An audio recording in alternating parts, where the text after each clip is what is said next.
海岸公園同海岸保護區係香港嘅世外桃源，豐富多樣嘅海洋環境，孕育出林林種種嘅海洋生物。珊瑚群落、紅樹林、岩岸、開闊水域，漁農自然護理署堅守職責，確保海岸公園同海岸保護區發揮四大功能：自然護理、科學研究、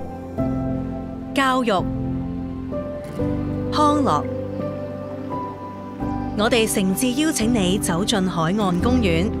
讓我哋一同探索香港嘅海洋生態，